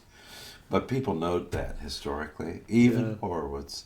Oh yeah. After 10 years away, back on Carnegie Hall, bum bum ba I'm a human being. Well, the guy that was backstage with Horowitz. Yeah. He says he remembers that day. White when sheet, he did. right? I'm sorry? He was white as a sheet. That's what he said. He was white as a sheet. Wasn't this the thing where they pushed him out? Where they pushed, he got his both hands in his lower back, and he pushed him out on stage. And the ovation, he said, was in such a way that it was actually a physical force. You felt it push you back. You guys, if you don't know this, it's on YouTube. It's free to watch. Look up Horowitz's Return to Carnegie Hall, 1965. It's right there, and I think I've seen one where it's even been kind of digitally improved. Yeah. I don't know if it was originally in color, but what I saw was in color. Yeah. That's a moment in piano history that's definitely worth remembering.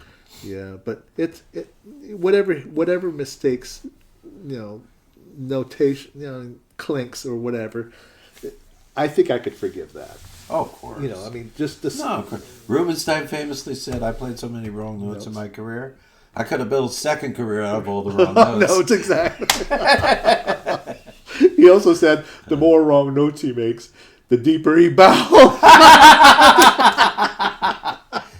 Which is very humble and a funny thing to say, because when you see these video live performances of him, I mean, one of these beautiful ones, I think, is in Spain, when he plays the G major sonata of Schubert.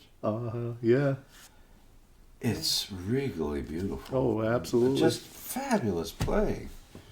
So, I don't know where all those... I mean, he played like nearly every other day Oh, in, yeah. in a I'm concert sure he year, did. practically. I'm sure I he he's did. doing up to 150 concerts a year or something. Something Even like 170 sometimes, Yeah. which is almost every other day there's a concert. Yeah.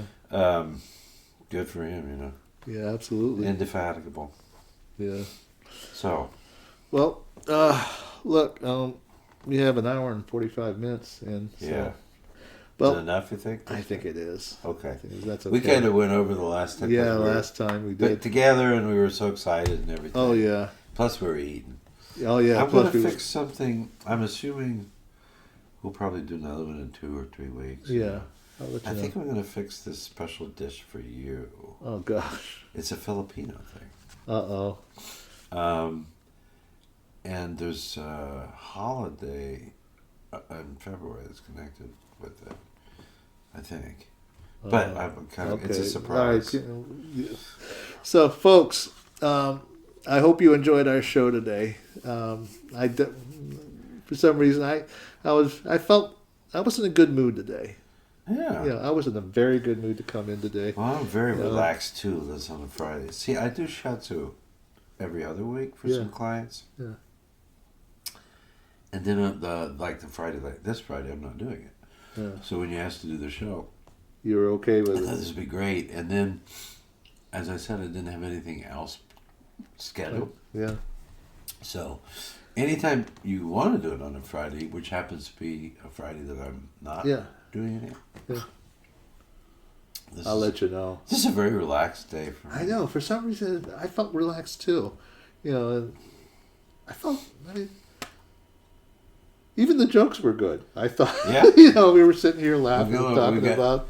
What we do, we trashed social media, right? Yeah. And I had a few words there, but I'm sure that they're not going to bother the YouTube people. Look at the inside of this thing. I mentioned this the James Dix CD here, but look at the inside of this. This is fast. Isn't that a cool CD? Yeah. Well, that's Miss Hogg money behind it, right? I would imagine it's it her probably money that is. went in to establish the festival. Yeah. That's Texas all money. Texas. It's funny. I didn't even get to look inside this. Wow, and it's all in English. Yeah, it would be. But you gotta love them Texans and their devotion to music, we always think of cowboys and boots and cattle and which is a big part of it, and oil.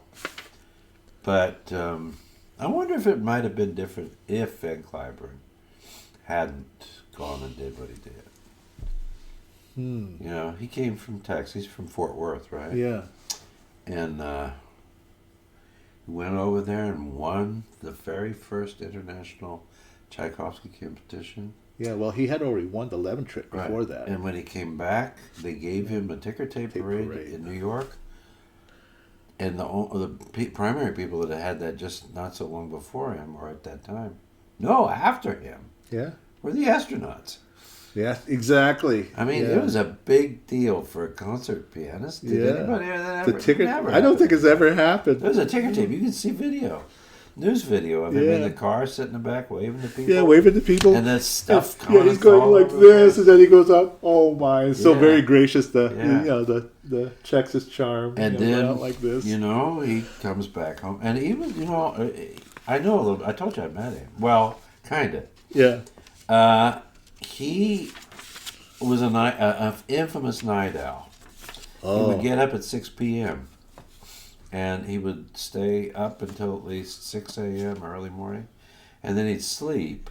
Well, let's put it this way. I think he probably got up more in the afternoon, breakfast and stuff, but he would usually probably sleep between 6 a.m. and into the early afternoon. Mm-hmm. He'd get up, and then he'd start seriously working at around 6 p.m. and he'd be up all night long. He had vampire hours, right? Yeah, he did. And famously so. And he lived in this huge house with his mom till she died. Big old Texas mansion kind of thing. I'm not sure that's what they grew up in, but his money paid for it.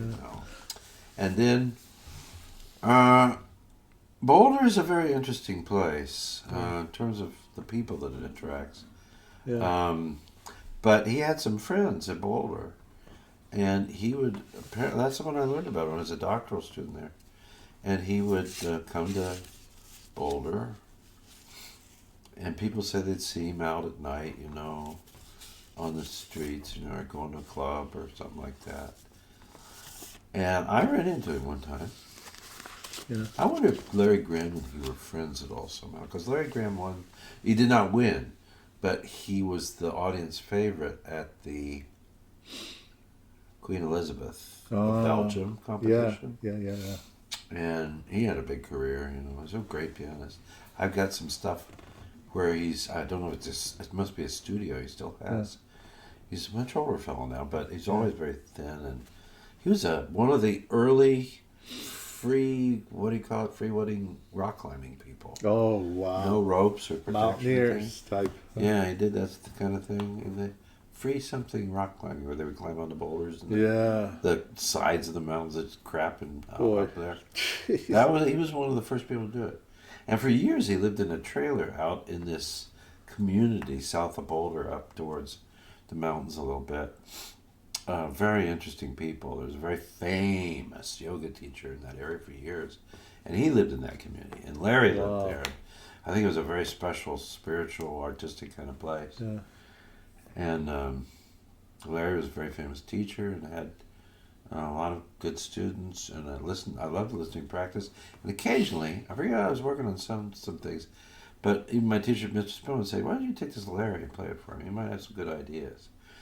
Larry was wonderful about, we're like the great old school where they would find these voices. Yeah. Like Horowitz would, things that would come out and stuff like that. I remember when he was preparing the Chopin E minor concerto, and he showed me some things he was doing. He said, "Did you know this was in the music right here?" He played this kind of left-hand thing with the thumb and stuff. Yeah. I said, "It's wonderful." I said, "But I've never heard anybody emphasize it, not even Rubinstein." Yeah. He said, "Well, Rubinstein would do that, he's a modern pianist, But anyway, I was there late one night. There's kind of the entrance area, and then it went immediately into the Dave Grusin Hall, if you wanted to. And then there were these, this one went towards the offices, back towards the piano professor's studios. This went down into the other voice teachers, and I think then beyond that was instrumentalists and musicologists, stuff like that. Anyway, I assume he must have gone to use the restroom, because they would have been over there. Yeah. But it was kind of dark. They left certain lights on in the building that late at night. And I probably, at that time of night, there was nothing else to do. I'm probably going back to my office to get some things and leave. Yeah. It was definitely after 11. I don't know why I was there at that time of night, but I was. And there's this incredibly tall guy coming down the hallway towards me. And, holy God, that's Van Cliburn. I recognize he's older and there's some silver in it. Stuff, mixed in. But that big bushy hair that he had and everything, natural wave in it and everything. And my God, he was tall. Oh. Howard was tall. But not that tall. But Van Cliburn was lean tall. Yeah. Like cowboy. Texas cowboy lean, Yeah. I bet you he was 6'4" or something, maybe. Wow, that is tall. Wow. I've always been careful at times, especially in private situations. Yeah. I don't like to. I've met famous people, even worked with them at times, stuff like that. Yeah. I don't want to be like, "Oh God, Mr. Van Cliburn, will you sign my shirt sleeve?" I just always thought. They should have their privacy every time, Well, I did use his name, but as he walked by, I said, "Hello, Mr. Cliburn." Yeah. He said, "Hello." He smiled, nodded his head, and he just walked back. And I did turn around and watch him, and he went back down, and then down that hallway. I think, because he didn't have a coat on, I think maybe he might have been practicing in Larry's studio, very possibly. Wow. And stupidly, I didn't go listen. Oh! Because, it was late and I was going to go home. But I also just thought, leave the guy alone, Yeah. It's not right. Now, if he's at a concert and you want to go and meet him and shake his hand afterwards, and maybe he'll sign your autograph book or something. Yeah.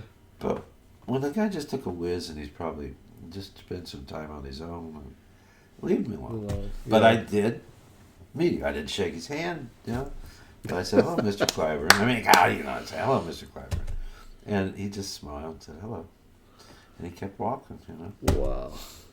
Well, I did. Gentle guy. I don't know if I told you about this, but when I was in school at Ohio West, I did work for an older couple off campus on weekends. Huh. And, I did their gardening, and I painted their house, and I waterproofed their roofing and stuff. Mm-hmm. And they did tell me they used to live in an apartment below Van Cliburn's. No way. Yeah, they did. And they listened to me practice? They listened to him. They said he practiced at all hours of the night. Yeah. And they'd complain because this is ridiculous. It's 4:00 in the morning. And so she'd take her broom handle and go, no way, boom, no boom, way. Boom. Yeah. And he'd stick his head out the window, and he says, "Excuse me, sir." He says, "It is 4:00 in the morning. Have you no grace for people who are trying to get some sleep? We have to go to work." And he says, "Oh, I'm so sorry. I'll keep it as quiet so you won't hear anything from me, okay?" Yeah. He says, "I'll be fine." And it happened a number of times. Wow. And then one day they heard there was a ticker tape parade, and they looked out the window, and they said it was Van Cliburn. He's right above us. He said, "Yeah, it's him. He's right there." Oh. And so, anyways, he eventually came back to his apartment, and he felt sorry that because he had a competition to win, right? And he invited them up for lemonade and watermelon. So we sat out at this house. There was a balcony. They went out in the balcony. They sat down on a hot summer day, eating watermelon, drinking lemonade, and having nice conversation. About it. That's a really great story. So, but yeah. Did they not complain afterwards because he won the Tchaikovsky? I don't know. I have absolutely no clue. But apparently he must have been. They said he was very gracious. He was a kind gentleman and all this. I read that Stephen Hoff's primary home and everything is in London. Yeah. And he, like Brindle, I imagine, too. Brindle had his home, which was in Georgian House. Yeah. But then he had this other nice place in another part of London. He could walk to it somewhere where he was. Yeah. That's where he practiced and had two pianos. Uh-huh. And where he taught that boy, Kit Armstrong. Yeah. There's a video of him working with him in his space, and he has all his memorabilia and stuff all over the place and everything like that. Well, that's a situation that Huff has as well. But I read that he has an apartment in New York City. And he has a digital piano in that apartment. He does. Yeah. So when he's in New York, he practices on his digital piano, if need be, with headphones. With headphones. Wow. Isn't that interesting? Yeah. These things are useful in this day and age. Yeah, it's too bad for that. And the newest ones, you can create a beautiful piano sound in a beautiful space. Yeah. You can go in the headphones, you can be in a gorgeous hall in Europe with a Beckstein piano. Wigmore. It's really nice. But back in the day, no. And it's only in my experience recent years that the digitals have gotten that good. Yeah. But because before... Anyway, great Van Cliburn stories. Yes. Anyway, Are we done? I think we were going to say goodbye a while ago. Yeah, we were, but then we talked about Van Cliburn. Why not? Really. So, anyways, I hope you enjoyed our show today. If you enjoyed our company, you enjoyed our stories and what we've presented, books and things, please give us a comment, like, and subscribe. He says we sure could use it. We're getting better. I think we're getting better as we go. The new thing we're going to try. Now I do have the microphone on, like I always do, that's connected to the camera. Yep. But I got this new YETI microphone, which I know from having sampled it is a really nice thing. I got it at a sale price when Amazon does that early November. What was it? Discount sale. Something like. And I got it really good because I want to try to get back to recording my piano stuff here at home. Yeah. And you can record internally and then do this externally. Then what I'm going to start trying to learn how to do is line up those... The audio and the visuals? Yeah, for our show. Let's see, with this one. So I'm anticipating we'll get better sound through this for our audio stuff.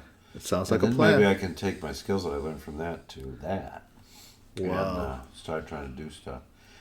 Rudy, who did the films, the recordings I did in 2020, for example, he recorded those with an external mic, and then there's an internal digital mic in the piano.